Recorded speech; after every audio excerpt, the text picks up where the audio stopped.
Thank you so much, Dr. Bhera. Um, Very good morning, everybody. A very, very challenging task today for me.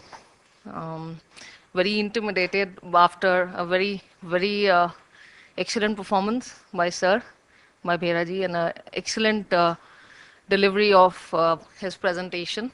And here I stand in front of you with my PowerPoint presentation. And I hope that you do take away some bits because the way I have designed it today is keeping in mind the topic that was given to me with customer satisfaction and how we handle complaints. And I also wanted to give something for the future because everybody, including Mr. Burton, Mr. Chamberlain, and Mr. Lal, yesterday have been talking about how we should know our buyer and understand our buyer and prepare ourselves for the future. So if you see the topic, it says out with the old and in with the agile. Okay, everybody understands agile? Yeah, what is agile? Agile as a monkey, jumpy, nippy. So being a merchant myself, don't start jumping, but we need to be very quick now in today's world, right? So that's what I want to say. Old systems are out and we have to be agile now. So what we'll do is I have sort of in my mind and with the PowerPoint here, have broken the presentation into two bits where I'll briefly speak about what's happening today in 2012. And in the latter half, I have given a brief scenario which I've assimilated for 2025 as a future vision. And those are scenarios, not trend forecasting at all, but scenarios which will help you prepare companies or organizations where you work to kind of gather how you should prepare for the future. Is that okay? So that's how we start. Okay, it's basically I'm telling you how we are going to do this because it's more of a workshop, it's more of a parallel workshop, and I want to share my views before I start. Right? See, being merchants, the onus of being in the forefront of the company is on us. The company is our baby. If you understand, the buyers look at us. We are the face of the company, right? I start with a quote here, and which says something very simple. It says the success of an export organization largely depends on the efficiency of the merchandiser's ability to handle and maintain buyer contact. You know, it's a simple quote, but it means a lot. It means it has a lot of depth. When a buyer, he doesn't know your finishing room. You can have the best of sewing room facilities, you can have the best of finishing room capabilities, but when the buyer, he interacts with an organization, he doesn't know anything. What he knows is the merchandiser. How he contacts the company is through you. You are the face of the company. When I say you, I have been largely a part of you. I have been a merchant all my life. So when we interact with the buyer, how we interact with the buyer is the impression that the buyer gets. Okay? So this is the importance that we hold in an organization. Would you agree to that? I mean, I have had so many cases. I deal a lot with clients where in a same organization I hear that maybe I don't want to name organizations, but in a buying agency you will hear that I really like a specific set of clients, manufacturing organization, and the same buying agency would say, no, I don't like them at all. It's just because of the merchandising, the merchandiser who handles the order. It's the same set of vendor, but two different merchandisers who are handling their orders. So you are the face of the export house. I mean, it's as if that you are running the export house, right? So this is the kind of importance that you're holding on. I mean, by and large, these are the services that we offer. right? If I have to say that we are not sewing, we are not doing the finishing, but we are actually managing the order from start to finish. We are actually managing the entire supply chain. We are the liaising agent between the buyer and the buying house, whatever. If we have direct buyers, we do the PDs, we do the costing, we do all the production follow-ups. We are involved in the costing. Okay, some of the smaller factories where there are no industrial engineering departments, we also do the planning of the shipments. We also do the production follow-ups. We also are involved with the quality controls. In case there are any goof-ups, we are the first ones to get caught, right? If there are any quality issues, whom does the buyer get back to? It's our neck under that big axe. Yeah, always. So, and of course, you know the IT knowledge, it has to be top notch. We have to revert to our mails, we need to do all those Excel charts, and we have to have a big awareness of the world trade. Okay, so these are the services that we are doing as of now. I mean, I'm talking of 2012. And when it comes to buyer satisfaction, Helen was a professor for me, and she said something very apt to me when I was there almost about 9 years now back. And she said, Pooja, they say the world is shrinking.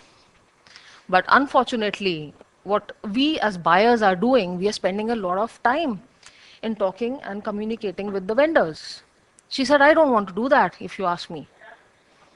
She said, I just don't want to do that. I want to spend more time in doing research, in going back to my sales team and understanding what is selling more on the floor.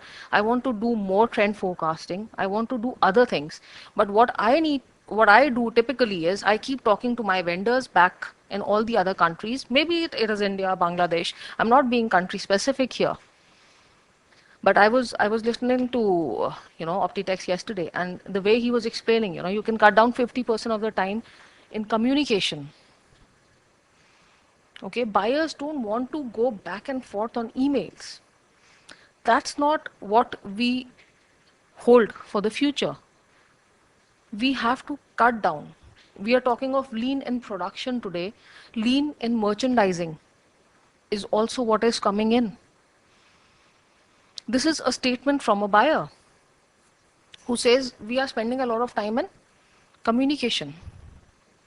Now, for you as manufacturers, just think how much time you spend in communication with your own vendors, because for them, you are the buyers, with your own sub vendors. So, in that sense, I'm talking of clarity of communications. I'm talking of buyer satisfaction.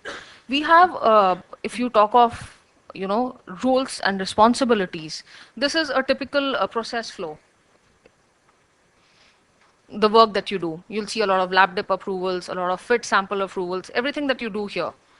But what I miss out here is your buyer. Everybody has been speaking about, you go back to your family, maybe you're tired, but your mother knows what you want to eat. Half the things are sorted. Maybe your sister knows what you want to wear or what you like. Half of the people sitting here, maybe your person sitting to your right or your left right now understands you. Maybe your colleagues at work and you spend a lot of time.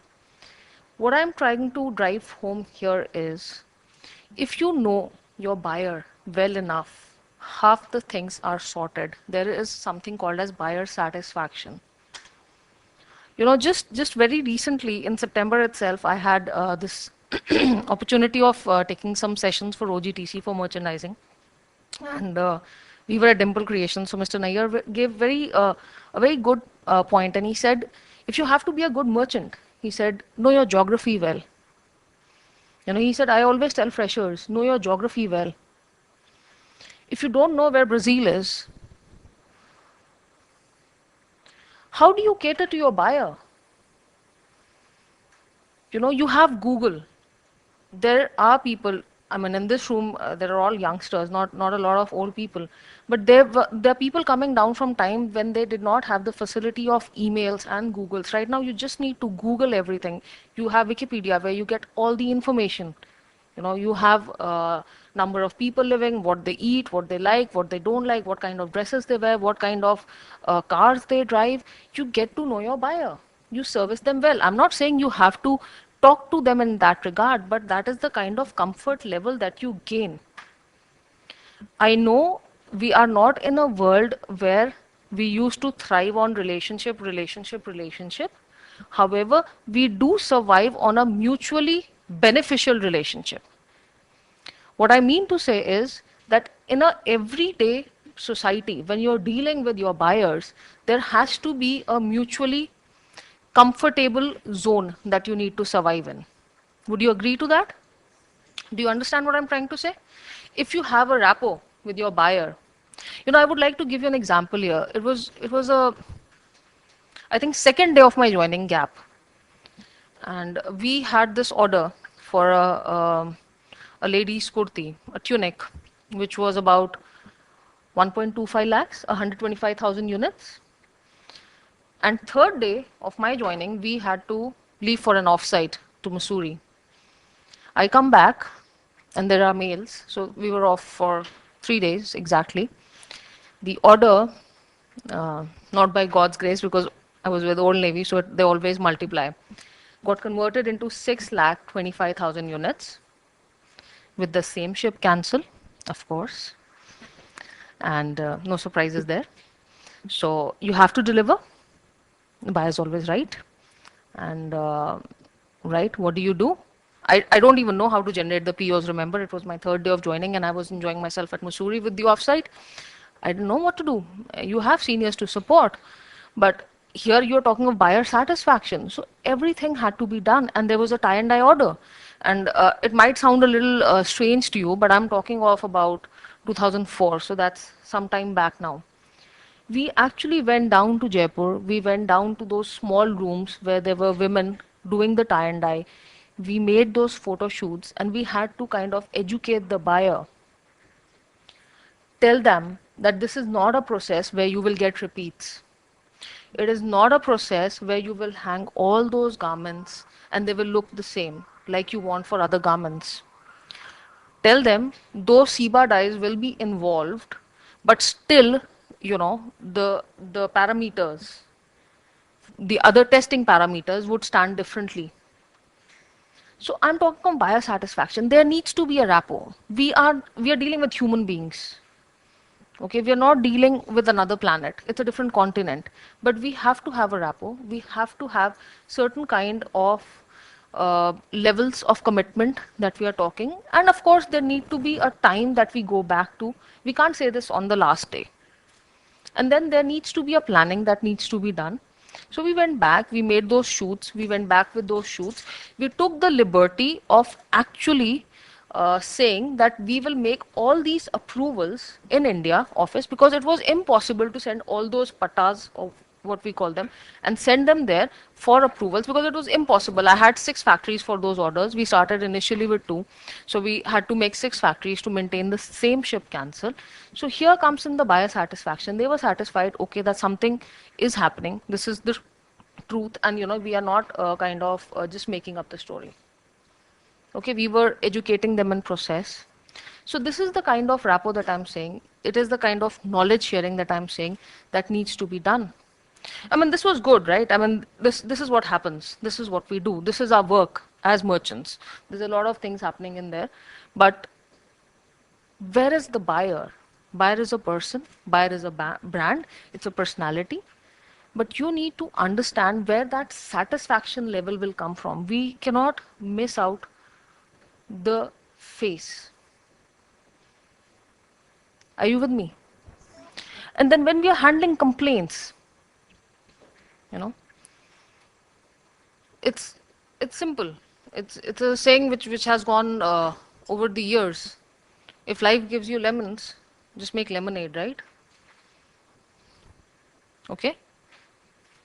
So what's happening is, if there is a complaint, even if you're right,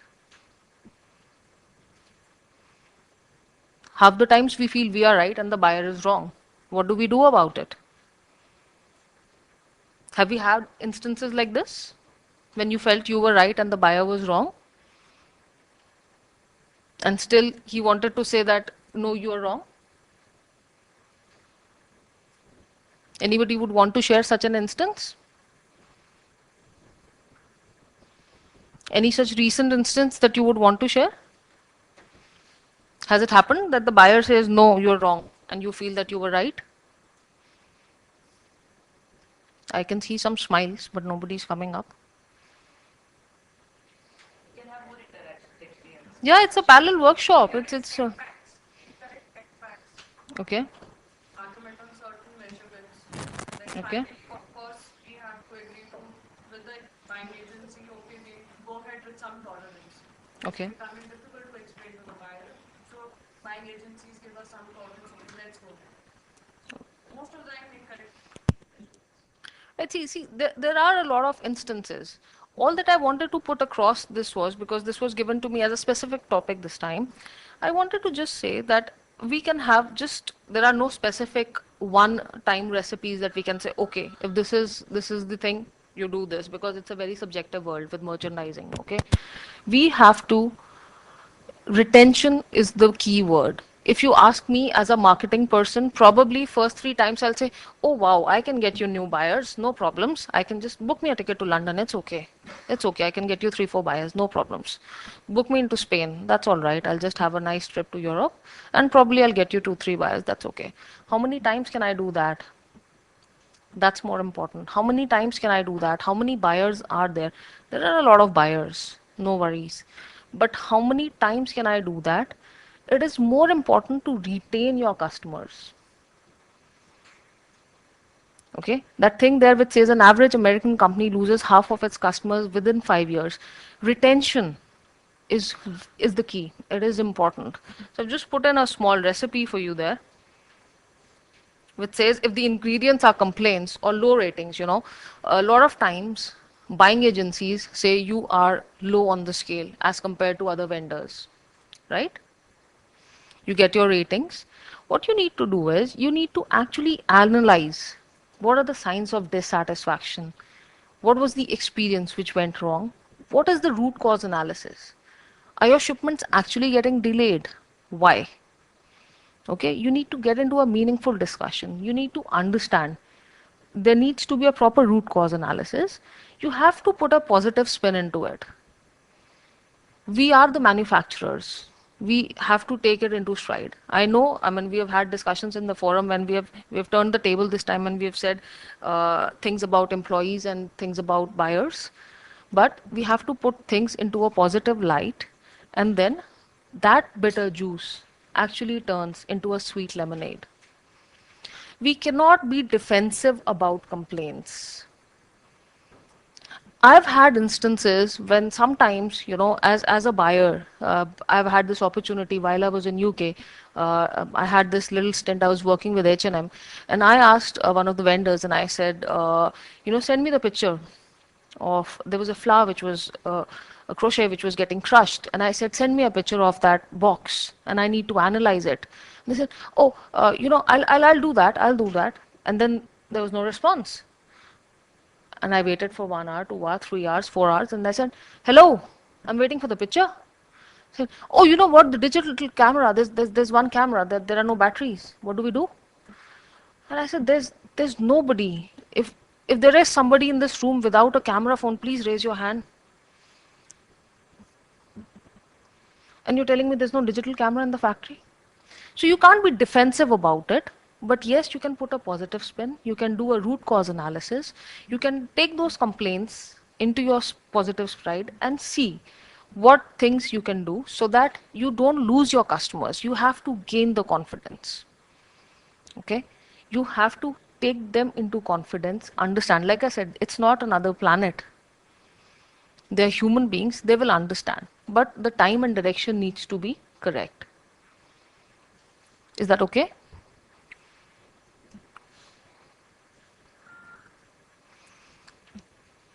Agile merchandising. That's where we started. Agile actually is a word which the IT industry is using a lot now, right? So I told you the meaning of agile. What is agile merchandising doing? Agile is basically a lot of collaboration.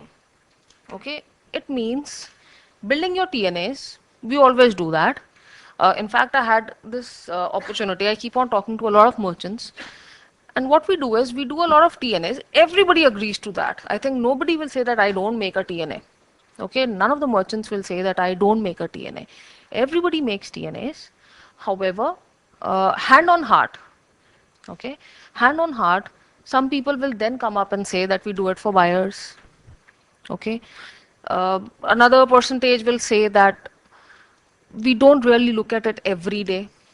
They are submitted it to the buyers because they are asked for, right? We make the TNAs and we submit it to the buyers. That's the job of a TNA. So what's the job of a TNA? What is time and action calendar? Okay, it needs to be real time. Agile merchandising means you make a calendar, you break it, you redo it, you make it again, you redo it, even if it means you redo it every hour. That's for yourself. I'm not talking about the buyers. Your buying agents would probably go crazy. They won't place orders with you next time. But it's for yourself. I'm sure there are people who do softwares on this by now. Okay, these tools for merchandisers are being developed, are there, I can assure you, which means that they keep you on track. But your job is to do that track first, is to make that track first. Okay, is to have quality circle meets, is to have those collaborations with all the teams, right? Because you are the soul of the company. That's where we started from. Okay? If we have to collaborate with all the departments and we don't even visit our sewing floors once, we can't be the soul. If the only job that we are doing is doing, that's all right, that's okay. If we are doing the coordination work between all the departments and we are not doing that properly, our job is lost. That soul is lost. Right? So we have to be the agile merchants. Right? So what is the role of an agile merchant? Okay? He should have the ability to create, to manage, to monitor, to measure, and to maintain. We are in an age of digital marketing initiatives. We heard Optitex speak yesterday. We are in an age where we are talking of draping softwares. Okay, if some of you have attended my sessions and we talk of magic mirrors, where you are talking of virtual fits happening, what is it that will, what is the effect that will have on us? If you have virtual fits coming down, how will you produce as manufacturers? You cannot live in the age of 120 days now. On one hand, we are talking of lean, we are talking of shorter lead times. And on the other hand, we are talking of pre-production times, which take 80% of the time for any lead cycle, which is us. We can't be that long now. Is that correct? If your production cycles are becoming so small, how can we remain that 80%? I mean, it is high time that we work on that balance 80% now. I mean, it's simple, right? Even if we talk of numbers, people, including myself, even the 20-25%, I think Bheraji would agree, we have done so much of work in production for that 25%, and we are increasing the production and the efficiency. We are increasing it by 20%. So increasing that 20% of the 20% time, we have achieved so much. And if you do a little bit on that 80% front, you can grow leaps and bounds. That's what I'm trying to drive home. And of course, we are the most literate people. Please don't forget that on the shop floor. I think everybody would agree to that. Yeah. So, and it has to be across all channels. When we are saying agile, it has to be across all channels. I've just because this was not the topic. I mean, I hadn't here. I'm not here to discuss the tools for agility, but I just penned down a few. I said 5S. It's simple. Your drawers, your inbox, it needs to be synchronized. Even your samples. If I have to ask, where's the approved PP? That's it. Where's the mail for the approved PP? Oh God, they'll have to search. Thank God for the search function, otherwise, okay. What are quality circles? Quality circles are just people who volunteer and say that we want to do things for better, right? Kaizens, I mean, it's not a lean workshop, but we heard Mr. Lal speak, and they are on a level 8, which is awesome. I mean, that means everybody in the factory says 8 ideas and follows that. Now, just imagine if in the merchandising section, I've had one factory which said we want to do certain things in the merchandising section. First thing was to improve their small little embroidery area that they had, and they said we want to just put the threads right. I said, why is that? And they said, because every time we want to get some sample made, the guy says that color is not available. So we just designed some small racks for them where they could place, simply they could place the threads color wise. That's a small Kaizen. That's about it. That was a short Kaizen. So you can have some small departmental Kaizens. You know, we could have process VSMs, value stream mappings, where you need approvals from your seniors. Where is the process stopping? Where is it taking you more time? Again, I'm referring to that 80% and how to shorten that process now. We're talking of being agile, just remember that, right? Agile means mobility, being more nippy, being agile like a monkey, like I said, right? So just again, so tools that we have simple A3 problem solving charts. Like I'm saying, I've not put a lot of things here, just Google them, you'll get 10 different examples if you're inquisitive, or just email me and I can tell you 10 different examples on all of them. Okay. SOPs, everybody has talked about it since yesterday, KPIs, KRAs. That work, if it is being done by a junior merchant, if they make a call, is not heard. If my senior merchant makes a call to the mill, I'll get 4 options tomorrow. If the junior makes a call, he'll get it after 3 days. Why? If it's under my area to get the lab dips, it should be under my area. There are no hierarchies. It's my job.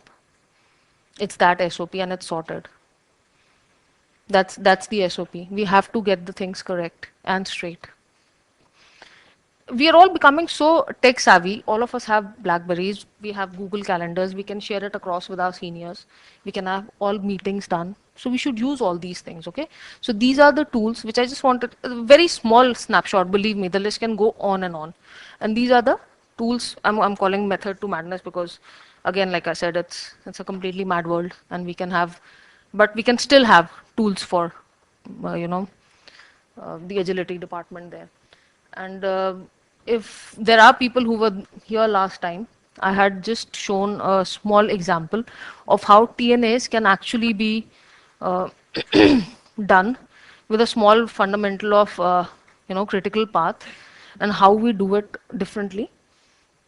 The first column, rather we can have a look at the second one first, which shows the actual time.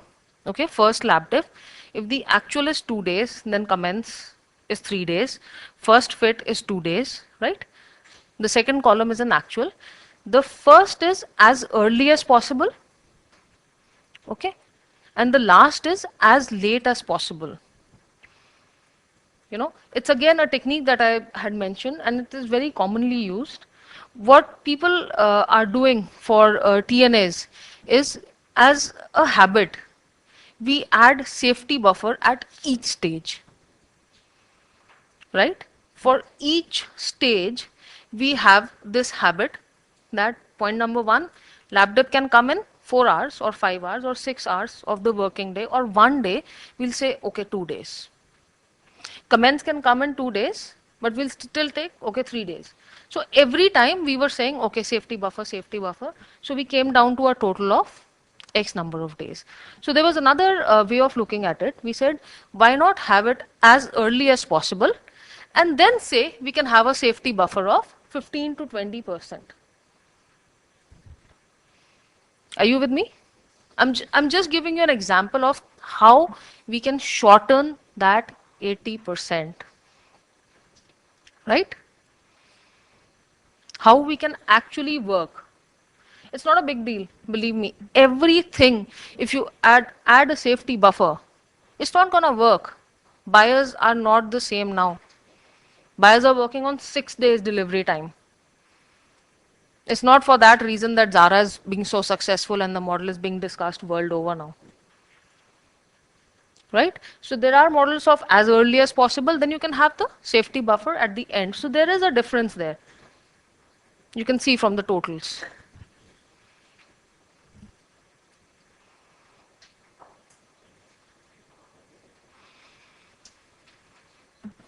Okay, that was 2012. Okay, I want to share with you now, like I mentioned at the beginning, what 2025 holds for us. Again, there is a technique in designing which you know, which is called trend forecasting. What I've done is I've assimilated from the internet certain scenarios which I feel honestly are not any predictions but will be true. So there are 4 different kind of scenarios, and we have to understand how we will respond. Is that okay? But before that, I'll just share a small clipping with you. And what are the facts that will lead us to those scenarios, right? And I would request you to watch this clipping a little carefully because the second part I'll show later. First commercially available digital t-shirt. Put it in your hands and over your bodies so you can go out there and leave an impression. If we can do it, would you want one? It's loaded with apps and tools. As big an LED screen as we can get. Camera, microphone, accelerometer, and sound. All controlled from a big brain in the phone. But a small brain in the t-shirt. Connect that to the internet. And we have T-shirt OS. So let's think of some stuff to do. Start simple. Connect the t-shirt to Twitter, display tweets. Your tweets, other tweets, hashtag tweets. Fun, dangerous, potentially embarrassing. Share tracks, covers, playlists, dance to the beat. Or give your t-shirt free reign to take photos and post them straight to your Instagram feed. T-shirt OS is a platform for you to express yourself.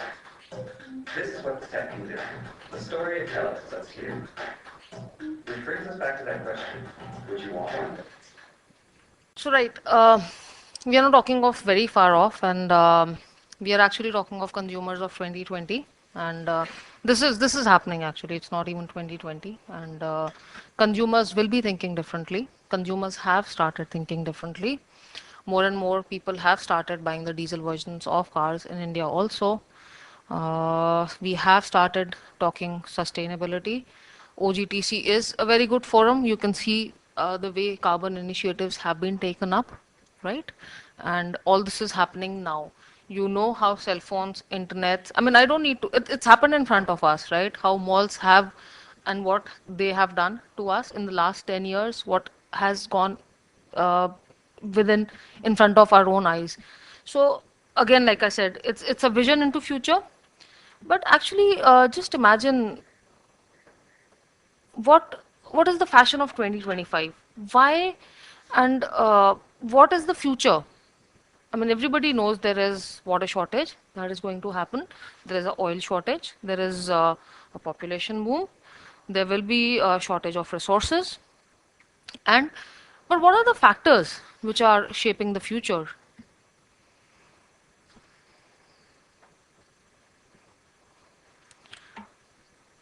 If I start with demographic, what is demographic? Population. Yeah. So not only will be, there'll be a billion of us, but the average age, it'll increase. How does that affect?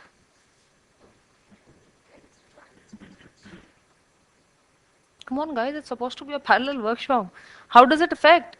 See, even in China, if I give you just an example of China, let's say right now it's about 11% people who are elderly, about let's say, and they depend on people who work. By 2025, there'll be about 19% of people who will depend on people who work. So those are demographical changes, right? Climate change, individuals and communities in low income countries, we are already experiencing it. I'm sure I'm not the only one who's getting older, but the winters are getting pushed behind. Yeah? Have you, do you realize that? Everybody's been talking of global warming. So how does it affect us as manufacturers?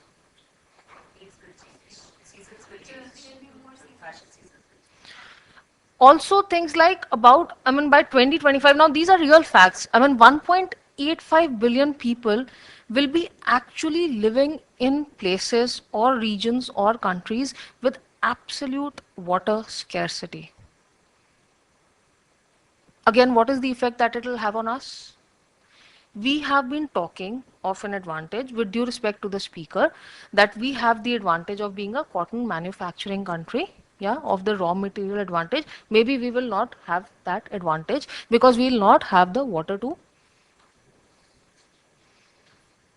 produce the cotton, to process the cotton, right? Again, I'm talking into the future. Remember, now we are in 2025, okay? Some more things: rising cost of key resources, food, building material, energy, water is becoming scarce. Response to change. Now we'll have to have lifestyle choices that reduce depletion. Okay. I mean, very recently, China has actually, responded to a potential resource shortage by entering into a bilateral deal with developing countries, such as 6 billion investment in infrastructure in the Democratic Republic of Congo, in return of some natural resources. So countries are thinking like that. These are the factors which are shaping up our future. Again, please remember our role. Keep remembering that, the scenarios that I'm going to think. We are already thinking of carbon. We are thinking of exchanging our carbon points, right? We have to become self-reliant.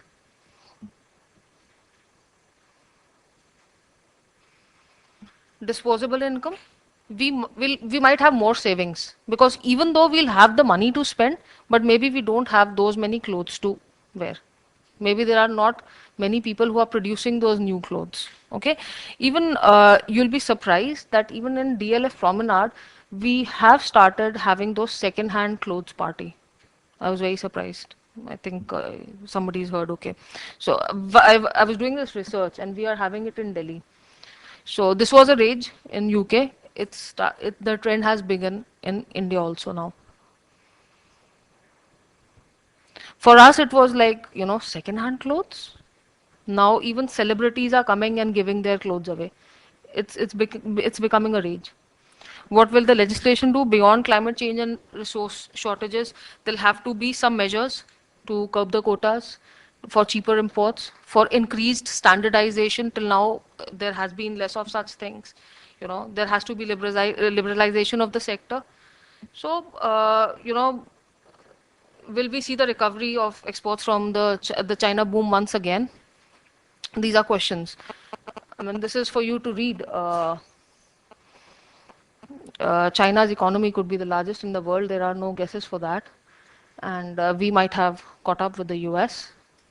And definitely increase for Western style clothing. We would have definitely increased from a 50 to 583 million. And this is from McKinsey.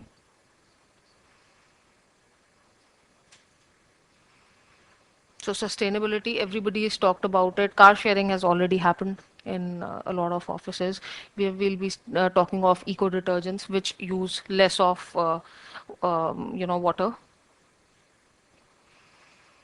So now I'll be speaking of the scenarios that I've been talking about. Scenario number one, what I'm doing is I'm just putting some highlights. So the first highlight is smart clothes. Maybe we have clothes which have built-in monitors, which protect, they actually will protect us from diseases, will enhance our fitness. What it also means is that we will have competition from the pharmaceutical companies. Okay? As if there was not enough competition already. but ooh. So that's the scenario. Now fashion is sustainable. Fabrics are durable, organic, they are natural. Man-made materials from renewable sources, handcrafted. Like I said, one of the highlights was smart clothes. Okay, and we are doing our shopping from smart or virtual stores. Okay, clothes are made in different regions of the world according to their manufacturing. Okay, maybe there is a VeeBay, which is not eBay but VeeBay, which sells a lot of vintage clothing, and it's immensely popular. We swap clothes with our friends. Okay, so that's one scenario to think of in future. So as manufacturing people, where do we stand? Okay, how can we contribute in this kind of a scenario? Okay, scenario 2. Again, because we are depleting the resources, we have certain clothes which are creating their own energy, right? Solar cells fitted onto jackets to power mobile phones. Interesting thing, clothing libraries rent out. It's 2025, it's not very far off. And maybe I have an exclusive membership, so I can rent out the gowns. I like wearing gowns, I'm wearing one. And you have different type of memberships. So you have exclusive membership rights and you can get those fancy stuffs. And you have a regular membership and you get certain everyday wear. So you have, clothing libraries. And it's expensive, new, cheap, second hand. Another interesting part is community grown. Okay, community grown, because everybody is trying to sustain their own communities, and only the very rich can actually afford the certified new clothes. Now there will be a label called certified new, because all others are wearing the old labels. Okay, and you buy clothes which are vibrant second hand markets. Now see, as manufacturers we have to think how we can actually have our presence in those markets. And don't miss that word, black market. See, believe you me, I haven't made up this presentation. I'll give a lot of credits at the end, a lot of credits from my alma mater of Nottingham Trent University, from London College of Fashion. A lot of research has gone into it, and my worst fear is that 50% of it comes true. So I don't know who's going to be wearing this gown next. So there's a black market and clothing libraries for clothes. Okay, community laundries or water washing machines, make and mend, taught in schools, because you have to renew the clothes. Okay, old clothes are sold back, and then maybe India is one of the major hubs where we are refurbishing clothes. Maybe. Okay, the world is still struggling to cope with impacts of climate change and resource shortages, but community bonds are still strong. So that's why I said community grown. And in fact, when I was doing this scenario, while I was doing the research, there was also a point that factories who are producing there was actually a civil war, they said, and factories who are still manufacturing have to be guarded by people who are armed because they're still into manufacturing.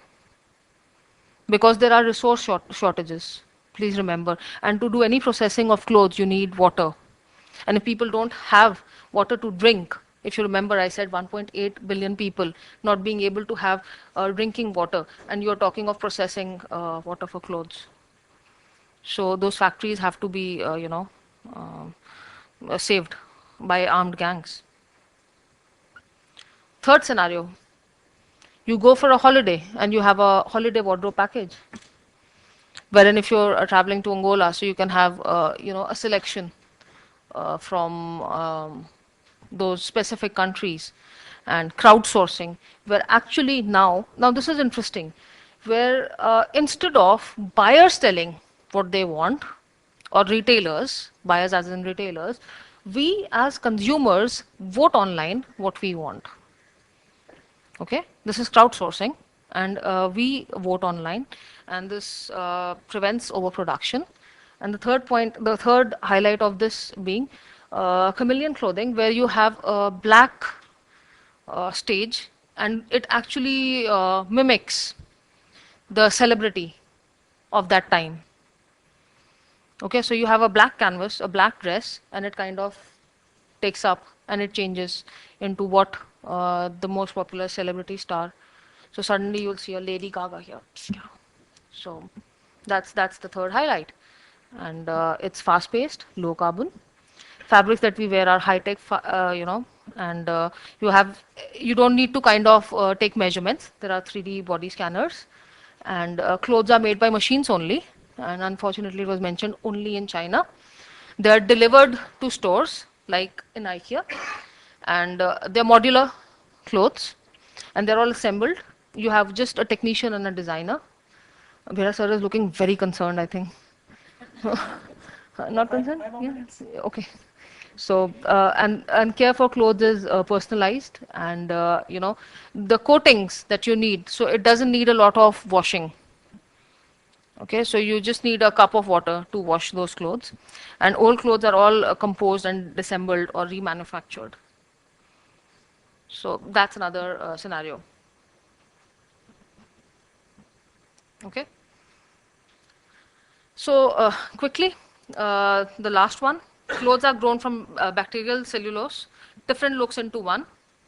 Brands provide post-purchase services. Now that he's told me I've got 5 minutes, I'll just rush through this. Fashion is strongly influenced by regional. Yeah, yeah. Okay. And fabrics that we wear are made locally because of the carbon footprint and everything, and to save the natural resources, we have whatever we have here is what we make. Okay, so that the fabric does not need to travel a lot. And care for clothes is waterless washing machines, and old clothes are illegally dumped. Edible clothing is a popular trend in Europe. Now, all that I need you guys to think is, if any of this is coming true, where do you stand? Okay?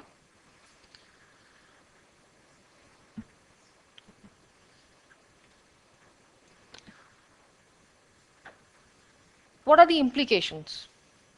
Okay, I'm just going to run through this very quickly. Prepare now for a radically different and uncertain future. You have to prepare now. You have to ascertain your business model and supply chain. It is, everybody has talked about it. Everybody has said the best thing about uncertainty is uncertainty. So I'm not going to talk about it. Be a trailblazer. All that it means is be a leader. I think what better can be than me standing here in the OGTC forum and talking when they are talking about carbon footprints, and they've already set an example. You have to be. When I've shown you those 4 scenarios, maybe you can actually start looking at second-hand markets. It was fun, but it's not funny. Some of it will come true. So, you can talk to consumers about sustainable consumption. Okay. Put change into practice. You can actually start looking into the business models. You can, like I said, you can start talking into holiday wardrobes. There was about like 7 years back when people started talking about, those travel packages, when people were doing the medicine bit, and there were dentist packages with the Agra package, and people used to travel from US and do these things. Nobody had thought about this. It happened. This will also happen. So, and invest in design and innovation. Look out for unexpected competition. I mentioned electronics, pharmaceuticals, health, sport. Definitely will enter our arena of textiles. Give us competition. So that is our competition. And we thought we were not a lucrative industry. Hello, hello. Okay. And yes, Meera sir also very rightfully and very nicely explained this. We have to develop skills for a new world. We have to, from now onwards, we have to train, okay, our people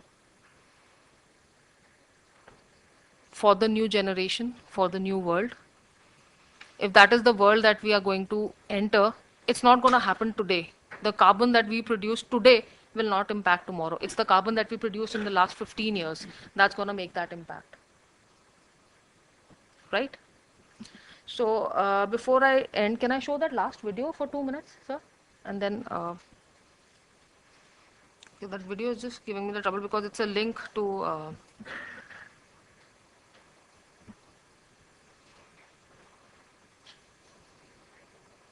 That's when I saw the most beautiful target audience.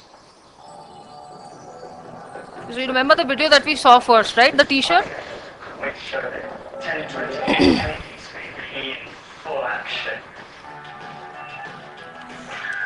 There is you! That's perfect. He gave us an address, but it didn't room not to go. It was a party. It was kind of an art thing, not really my kind of thing. So I decided to help Paul encourage Charlie to get hooked on himself.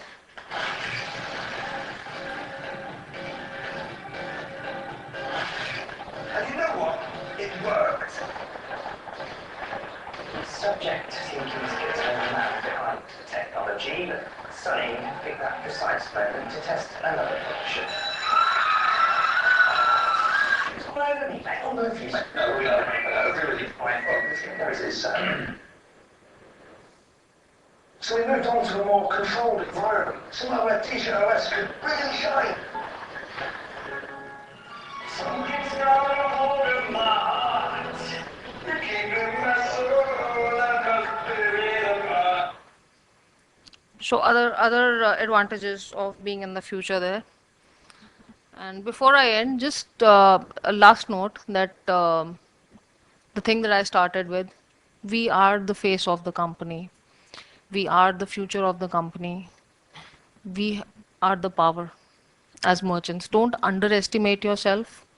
We are the most learned and the literate people. I'm not debating or putting down anybody or saying anything to production or finishing rooms or anything, but we are the people who are the face again, and it is on our shoulders that the future lies. So all the best to everybody, and I hope you were able to take something out of the presentation and the workshop. So if there are any queries, you are more than welcome to ask me. Thank you so much.